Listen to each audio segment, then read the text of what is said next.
vais lire plusieurs passages dans l'Apocalypse au chapitre 2 et 3, mais je vais commencer en premier par la prière. Père Céleste, nous te louons, nous te bénissons ce matin pour ta parole. Nous avons tellement besoin de toi, besoin de ton esprit, besoin du courage que tu peux nous donner. Seigneur, aide-nous à être de vrais disciples.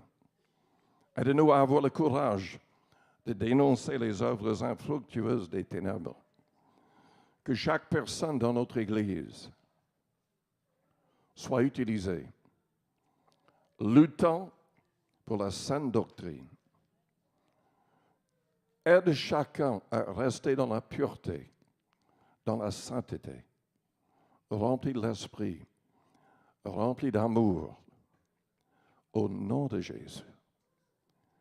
Et je te demande, Père, aussi, touche toute personne inconvertie dans cette salle, que tout soit sauvé au nom de Jésus. Amen. Je voudrais parler ce matin des dangers qui guettent les chrétiens et l'Église dans ces derniers temps. Je crois que nous sommes vraiment à la fin des temps. C'est très important qu'on soit sur nos gardes, car selon 1 Timothée 4, il y aura de plus en plus d'activités venant de la part du diable et de ses démons. Il y aura des esprits de séduction agissant au milieu de nous, dans les églises, pour éloigner les gens de la saine doctrine. Selon 2 Thessaloniciens, chapitre 2, avant le retour du Christ, l'Église, d'une manière générale, tombera dans un état d'apostasie. En d'autres termes, ne suivons plus la saine doctrine des apôtres. La Bible nous met en garde en 2 Timothée 4 que les croyants accepteraient plutôt des fables à la place de la saine doctrine. C'est très important que nous soyons sur nos gardes et que nous ayons le courage de dénoncer la fausseté. Ce n'est pas toujours facile si l'Église a été éloignée de la saine doctrine à travers les âges.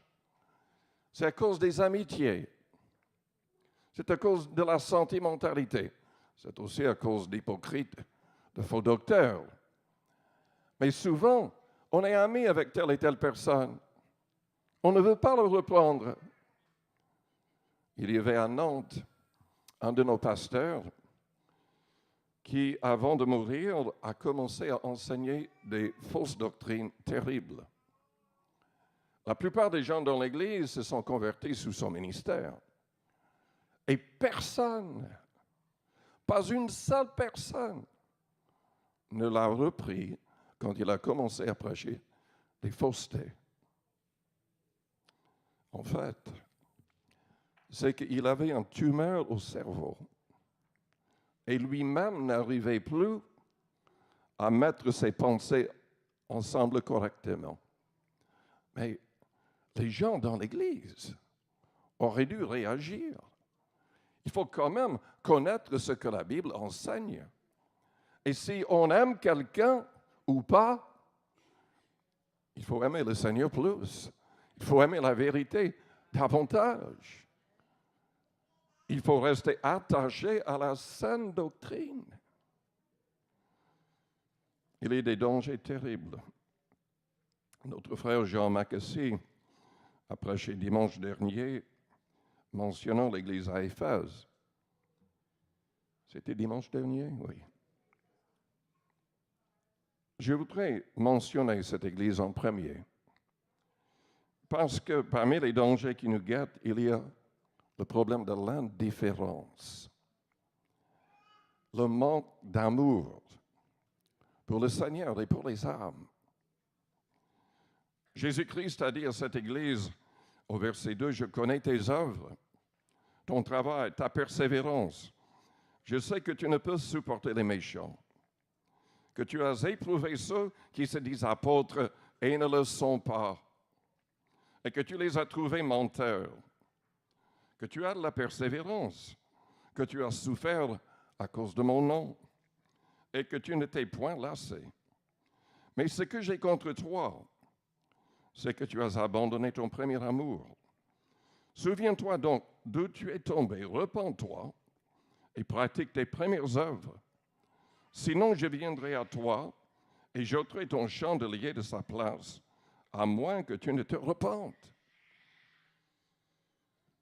Jésus s'est adressé à 7 églises dans l'Apocalypse 2 et 3. Il n'y avait que 2 églises parmi les 7 qui étaient en règle. Les 5 autres églises devaient se repentir ou le Seigneur allait permettre que ces églises n'existent plus.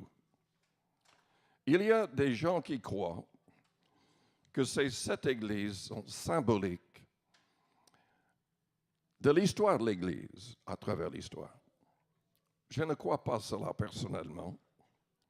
Je crois personnellement que toutes ces églises existent symboliquement aujourd'hui un peu partout dans le monde. Il n'y avait que 2 qui étaient en règle. Les autres devaient se repentir ou Jésus allait les abandonner complètement. L'indifférence, le manque d'amour, de compassion pour les âmes est terrible. Si nous n'avons pas l'amour dans nos cœurs, tout le reste ne vaut rien. Jésus était ému de compassion pour les âmes, pour les gens qui souffraient. Il a versé des larmes. Il a agonisé pour les âmes. Sommes-nous comme lui? Est-ce que vous avez jamais pleuré pour une âme? Il y avait des femmes dans l'Ancien Testament qui n'avaient pas d'enfants. Elles priaient, elles pleuraient. Donne-moi un enfant ou je meurs. Mais avoir un enfant selon la chair n'est pas aussi important que d'avoir des enfants spirituels. C'est ça qui compte pour l'éternité. Vous pouvez avoir un enfant selon la chair qui ne va jamais accepter Jésus-Christ. Mais ce qui compte, c'est d'avoir des enfants spirituels. C'est tellement important. L'Église à Éphèse a été commencée par l'apôtre Paul. En tout cas, il a rencontré 12 hommes qui croyaient et qui n'avaient reçu que le baptême de Jean-Baptiste. Ils n'avaient pas été baptisés selon l'enseignement du Christ. Paul les a rebaptisés, il leur a imposé les mains, ils ont parlé en langue, ils ont prophétisé.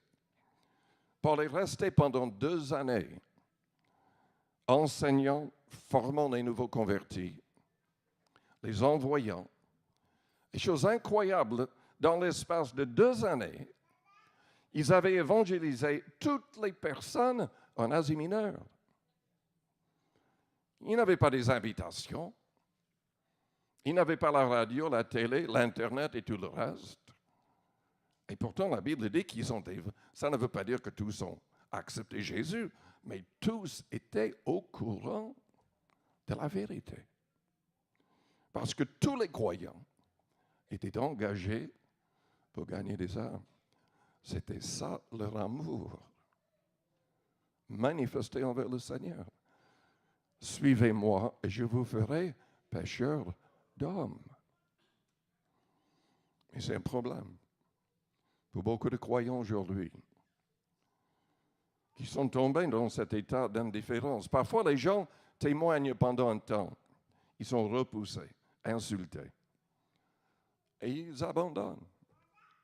Ils se disent, mais ça ne vaut pas la peine. Les gens ne veulent pas se convertir.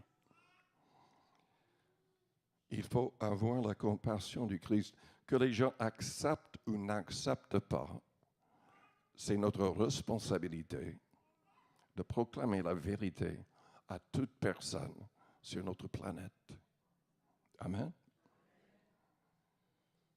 Mais il y a d'autres problèmes qui sont dans le contexte des groupes qui se disent Église de Jésus-Christ. Moi, je les appelle de fausses églises. Et pourtant, Jésus s'est adressé à ces églises aussi, les appelant à la repentance. 3 des églises parmi les 7 enseignaient le péché, acceptaient et enseignaient l'impudicité et l'idolâtrie. Vous savez très bien que nous ne sommes pas catholiques romains. L'Église catholique romaine enseigne et pratique l'idolâtrie et défend l'idolâtrie sur l'Internet et partout. Au lieu de se repentir, ils défendent ces choses condamnées par le Christ, condamnées depuis les 10 commandements.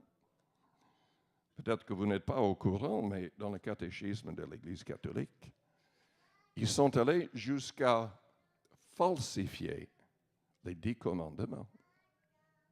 Lisez le catéchisme. Vous ne trouverez pas le verset qui parle de l'idolâtrie, qui est dans la Bible pourtant, même dans leur Bible. C'est terrible. Mais 3 des 7 églises enseignaient qu'ils pouvaient et devaient même manger des choses placées devant des statues, des idoles. La Bible dit qu'aucun idolâtre ne sera sauvé. Dans Galates chapitre 5, dans 1 Corinthiens 10, dans l'Apocalypse au chapitre 21, verset 8, tous les idolâtres seront jetés dans les temps de feu. Nous ne pouvons pas jouer avec cette vérité, cette réalité. Les Israélites ont été rejetés chaque fois que cette nation se tournait vers des images, des représentations de Dieu.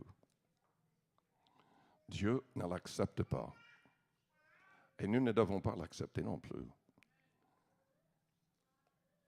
Ce qui est terrible, c'est que les apôtres eux-mêmes disaient de fuir l'idolâtrie. Ils ne voulaient aucun lien avec les statues, les idoles. Vous vous rendez compte? Ils ne devaient pas manger les choses simplement placées devant une statue avant d'être vendues au marché. Et ce n'était pas uniquement les apôtres, c'est Jésus en personne qui le dit à ces 7 églises. Ce qui est encore plus terrible, et c'est actuel, il y avait dans 3 de ces églises des personnes qui enseignaient l'immoralité sexuelle. Ils l'enseignaient. Il y avait même une fausse prophétesse. Jésus était contre cette église parce qu'elle permettait à une femme, se disant prophétesse, d'enseigner que les hommes pouvaient commettre l'impudicité, la fornication. Vous vous rendez compte? Vous allez me dire, mais qui fait ça? Il y a 3500 églises, uniquement aux États-Unis, qui enseignent la même chose. Leurs soi-disant pasteurs sont soit des adultères, des fornicateurs ou carrément des homosexuels. Et enseignent que c'est permis. Lisons au chapitre 3.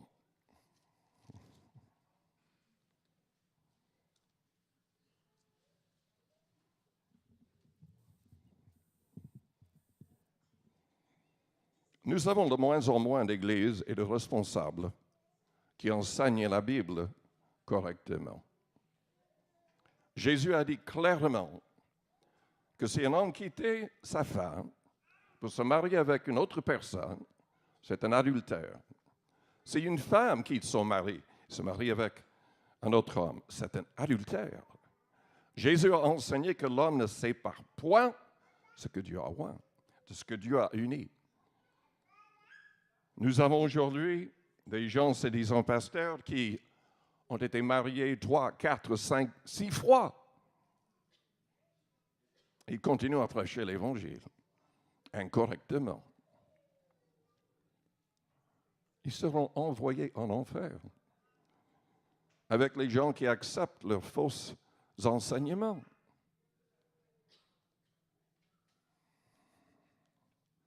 L'Apocalypse 3, au verset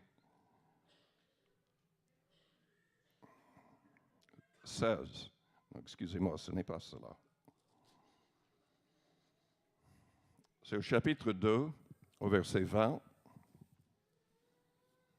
Ce que j'ai contre toi, c'est que tu laisses la femme Jézabel, qui se dit prophétesse, enseigner et séduire mes serviteurs pour qu'ils se livrent à l'impudicité et qu'ils mangent des viandes sacrifiées aux idoles. En dépit de ce que de plus en plus d'hommes disent, Paul ne permettait pas à la femme d'enseigner. Pas aux hommes, selon 1 Timothée chapitre 2.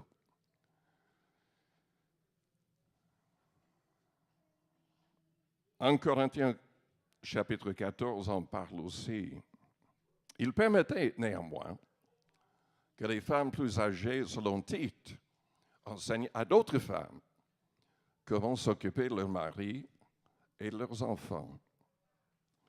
À part cela, et peu importe ce que les gens disent, vous pouvez trouver dans les documents les plus anciens et dans l'histoire de l'Église que les femmes n'ont jamais été permis d'enseigner. Cette femme dans cette Église mentionnée ici enseignait carrément contre, se disait prophétesse, et enseignait des choses complètement contre la parole de Dieu, enseignant l'immoralité sexuelle.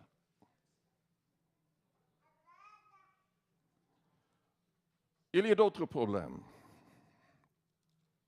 Au chapitre 3, au verset 16, nous voyons le problème de la tiédeur. Parce que tu es tiède et que tu n'es ni froid ni bouillant, je te vomirai de ma bouche. Parce que tu dis, je suis riche, je me suis enrichi et je n'ai besoin de rien, et parce que tu ne sais pas que tu es malheureux, misérable, pauvre, aveugle et nu, je te conseille d'acheter de moi de l'or éprouvé par le feu, afin que tu deviennes riche, et des vêtements blancs, afin que tu sois vêtu, et que la honte de ta nudité ne paraisse pas, et un collier pour oindre tes yeux, afin que tu vois. Moi, je reprends, je châtie tout ce que j'aime. Et donc du zèle, et réponds-toi. Vous savez, Jésus-Christ a beaucoup de mal avec des gens qui ne sont pas de vrais disciples engagés. Jésus-Christ était engagé à fond et il l'est toujours. Dieu agit nuit et jour dans le monde entier pour que les âmes soient sauvées. Jésus-Christ intercède pour nous auprès du Père. Il veut sauver le plus de personnes possible. Il veut les délivrer du pouvoir du péché. Mais il ne supporte pas les gens qui ne sont pas zélés dans son Église. Parce que tu es tiède, je te vomirai de ma bouche. Combien c'est important que nous puissions nous examiner régulièrement. Sommes-nous vraiment bouillants pour le Seigneur? Ou tièdes? Sommes-nous remplis d'amour pour les âmes? Ou indifférents? Quand on parle de zèle, il y a d'autres problèmes qui se posent. Par exemple, ce que Jacques dit au chapitre 3. Parce qu'on peut être zélé, mais de la mauvaise manière. Déjà, Jacques dit qu'un grand nombre ne se mettent pas à enseigner, car nous serons jugés plus sévèrement. Malheureusement, il y a je ne sais pas combien de fausses doctrines. Sur l'Internet surtout, parce que tout le monde est en train d'enseigner. Des gens qui n'ont pas de base, des gens qui ne connaissent même pas le Seigneur, mais aiment parler de théologie. Et en plus, il y a les menteurs, les gens dans d'autres religions, qui entrent dans les groupes se prétendant être chrétiens pour troubler tout le monde. Dans Jacques, au chapitre 3, il y a le problème de Zalamère. Il y a des gens qui sont zélés, mais n'ont pas la sagesse du Seigneur, la douceur du Seigneur, l'Esprit du Seigneur. Et Jacques dit carrément, c'est diabolique. Il ne dit pas que c'est une simple petite erreur, il dit que c'est diabolique. Jacques 3, au verset 13, lequel d'entre vous est sage et intelligent, qu'il montre ses œuvres par une bonne conduite avec la douceur de la sagesse. Mais si vous avez dans votre cœur un zèle amer et un esprit de dispute, ne vous glorifiez pas et ne mentez pas contre la vérité. Cette sagesse n'est point celle qui vient d'en haut, mais elle est terrestre, charnelle, diabolique. Car là où il y a un zèle amer et un esprit de dispute, il y a du désordre et toutes sortes de mauvaises actions. Avant de venir à l'église, je me suis levé très tôt et oui, je suis sur Facebook. Je contrôle 4 groupes. Il y a plus de 8000 personnes dans un seul groupe. Et je suis dans un autre groupe qui a 16 000 personnes qui luttent avec les musulmans. Mais malheureusement, ça c'est en anglais, je ne passe pas beaucoup de temps là-dedans, parce que je ne contrôle pas le groupe. Et en fait, ils ne font que de s'insulter. C'est terrible. Ils n'ont aucune sagesse, aucun amour. Il n'y a que des insultes. Esprit de dispute. C'est diabolique. C'est de la chair. Ça ne produit que de la mort. Nous devons lutter contre cela. Nous devons permettre que l'amour du Seigneur soit en nous, qui nous donne sa sagesse afin de toucher les cœurs. Il faut qu'on touche les cœurs. Pas simplement l'intellect, mais le cœur. Que les gens aient envie de connaître Jésus-Christ, de vivre pour Jésus-Christ. Mais il y a encore d'autres problèmes, d'autres dangers. Il y a le danger de l'orgueil et d'un manque de soumission les uns aux autres. De plus en plus, les gens ne veulent plus être dans des églises. S'il y a la moindre différence dans leurs idées, ils quittent les églises, ils forment des groupes de maison. Ils n'ont aucune formation eux-mêmes, mais ils croient en avoir. Et ils ne suivent pas les règles que nous avons, qui a été donnée par les apôtres. Maintenant, je ne suis pas contre une église de maison. Il y a énormément de bonnes églises qui ont été commencées dans les maisons. Il y a de bonnes églises qui ont des groupes dans les maisons. Mais si chacun est indépendant avec leurs propres idées, il y a un problème. Car Jésus désire que nous puissions être unis le plus possible. Évidemment, nous ne pouvons pas être unis avec des gens qui n'ont que de fausses doctrines.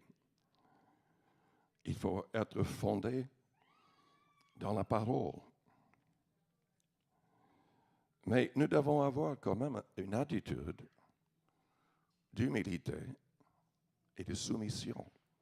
Selon Éphésiens chapitre 5, à partir du verset 18, nous devrions tout faire, tout mettre en action pour rester remplis de l'Esprit. À la fin, Paul dit, vous soumettant les uns aux autres dans la crainte du Christ. Le problème est amplifié dans les églises qui sont vraiment bibliques, qui sont de la Pentecôte, où les gens reçoivent le baptême de l'Esprit, parlent en langue et manifestent les dons de l'Esprit.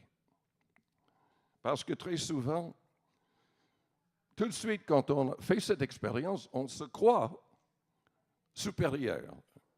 On croit que Dieu me parle, donc je n'ai pas besoin des conseils des autres. J'ai aussi l'Esprit. Mais vous savez que, à l'époque de Moïse, Dieu dirigeait uniquement par Moïse. Dieu ne travaille pas par des comités. Ce n'est pas biblique tout ça. Il travaille là où il y a un homme qu'il a choisi et à qui il parle. À l'époque de Moïse, il y avait 3 anciens qui se sont levés contre lui en disant « Mais nous ne voulons pas que cet homme règne sur nous. Nous avons aussi l'Esprit. » À cause de leurs paroles, ils ont entraîné, c'était quoi, 256 personnes en plus, d'autres anciens, qui ont pris position contre Moïse. Et qu'est-ce qui est arrivé? Est-ce que Dieu a parlé du ciel gentiment en disant, mais vous vous êtes trompés? C'est terrible ce qui est arrivé. Dieu a permis que toutes ces personnes meurent. Avec leur famille, tout était englouti dans la terre, même leurs biens, absolument tout.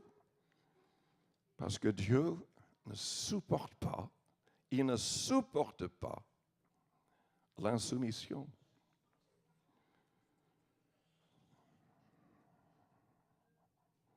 Le diable, à cause d'orgueil, s'est rebellé contre Dieu. Il ne voulait pas suivre Dieu. Un tiers des anges l'ont suivi dans cette rébellion. Tous ont été précipités du ciel. Et sont condamnés à un jugement terrible et éternel. Combien c'est important que les responsables et tous soient revêtus d'humilité. Pierre en parle dans 1 Pierre 5, dans Jacques 4 et dans 1 Pierre 5. La Bible dit que Dieu résiste aux orgueilleux, mais il fait grâce aux humbles. Si vous voulez que Dieu se serve de vous, humiliez-vous davantage. Soyez toujours soumis. Si vous n'êtes pas d'accord avec quelqu'un, vous pouvez quand même être respectueux et expliquer votre désaccord. Mais c'est une attitude que nous devons avoir où nous serons anéantis par le Seigneur. C'est un très, très grave danger. Moi, je sais parce que depuis que je suis dans le ministère, j'ai essayé d'aider énormément de gens.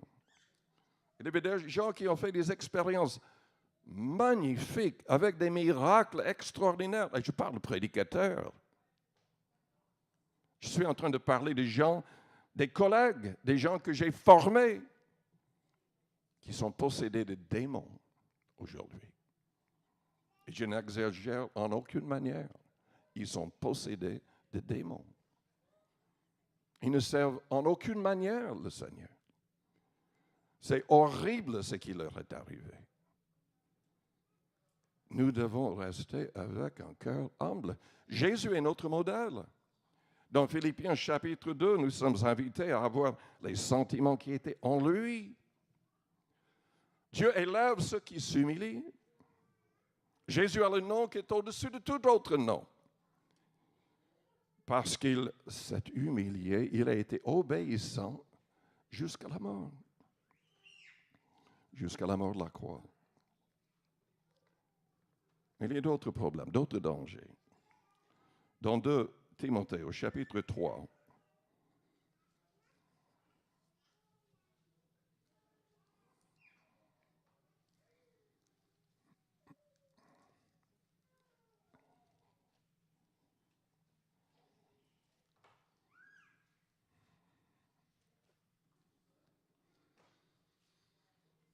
sache que dans les derniers temps, dans les derniers jours, il y aura des temps difficiles, car les hommes seront égoïstes, ne pensant qu'à eux-mêmes, indifférents aux besoins des autres, aucun amour pour les autres. Amis de l'argent,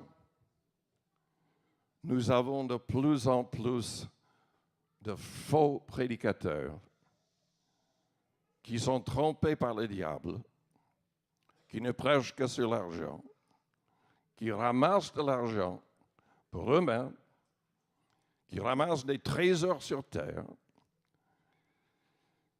Et ces gens risquent d'être jetés en enfer. Jésus nous a dit dans Matthieu 6, à partir du verset 19, de ne pas nous amasser des trésors sur terre. Les fausses doctrines tournent autour de l'idée, ils disent, mais nous sommes fils et filles du roi, donc nous devrions vivre ainsi. Moi, je sais que Dieu peut nous faire prospérer. Dieu nous ordonne de travailler et de prospérer afin d'avoir de quoi donner aux autres. Mais ce n'est pas pour qu'on vive comme des riches. C'est afin de donner pour avoir un trésor dans le ciel. Énormément de gens qui n'aiment pas ce message-là. Mais ça, c'est le vrai message de l'Évangile. Ce n'est pas que vous allez... Je vois où ils mettent une photo d'un Rolls-Royce, d'une maison qui coûte des millions, en disant que si vous avez la foi, vous pouvez avoir cela. Oui, vous pouvez avoir l'enfer aussi. Ce n'est pas le message de l'Évangile. C'est quoi la vraie sainteté? C'est si on est riche, on donne tout, ou presque, pour aider les autres, pour gagner des âmes. C'est ça un vrai disciple. Ce n'est pas quelqu'un qui vante, qui montre tout ce qu'il a. C'est celui qui cache ce qu'il a, qui le donne aux autres.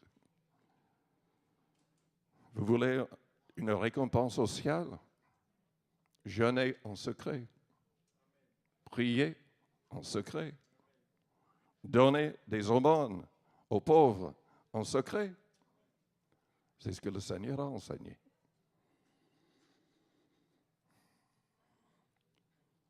Car les hommes seront égoïstes, amis de l'argent, fanfarons, hautains, blasphémateurs, rebelles à leurs parents, ingrats, irréligieux, insensibles, déloyaux, calomniateurs, intempérants, cruels, ennemis des gens de bien, traîtres, emportés, enflés d'orgueil,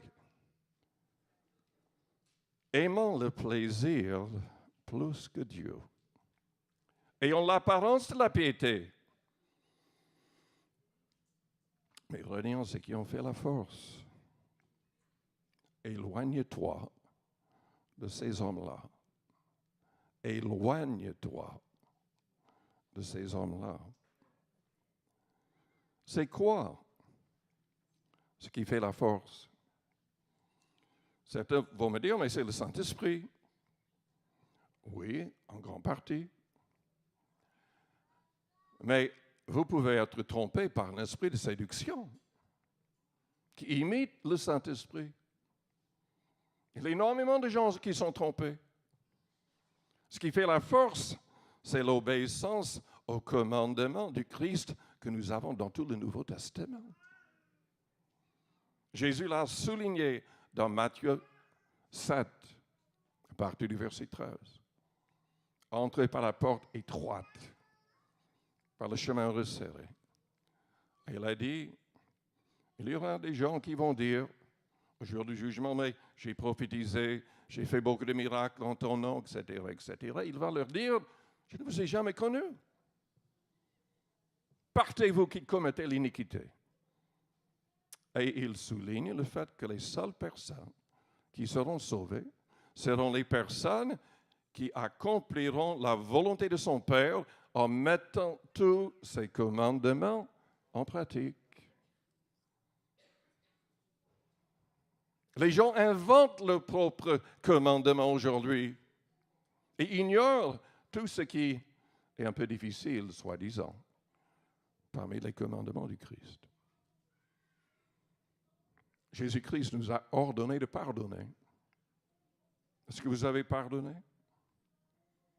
Il nous ordonne d'aimer nos ennemis et de leur faire du bien. Est-ce que nous le faisons?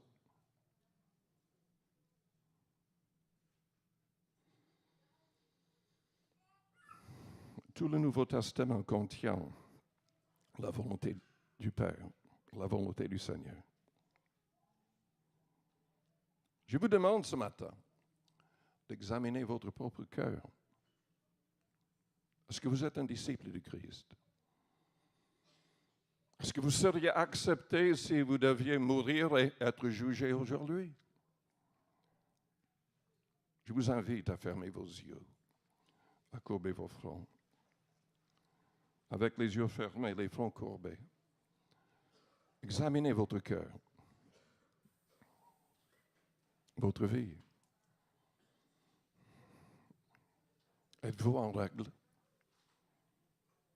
Est-ce que vous avez une vraie relation avec le Christ? Une relation d'obéissance? Marchez-vous humblement avec votre Dieu? Est-ce que vous suivez le Seigneur? Cherchant les âmes, qui sont remplis de compassion pour les âmes.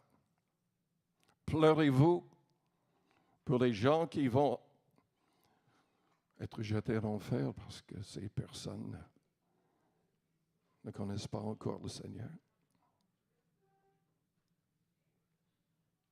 Peut-être que vous êtes là et vous n'avez jamais demandé à ce que Jésus vous pardonne, à ce qu'il change votre vie, à ce qu'il soit le Seigneur de votre vie, votre Sauveur. Chaque personne doit s'engager personnellement avec Jésus-Christ. L'avez-vous fait? Est-ce que vous avez été fidèle dans votre marche avec le Seigneur? Si vous vous rendez compte que vous avez besoin de prière ce matin, je voudrais prier pour vous. Pendant que les yeux restent fermés, les fronts courbés, faites-moi signe en élevant votre main juste pour un instant et je prierai pour vous. Merci, merci. Il y a plusieurs personnes. Oui, merci.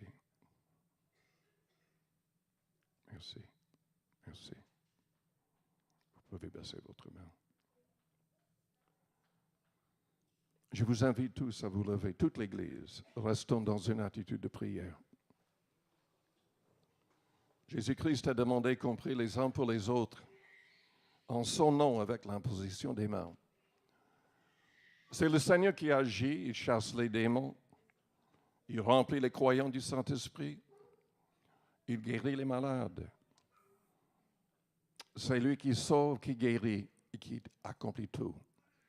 Mais il nous a demandé de prier ainsi, en son nom, avec l'imposition des mains.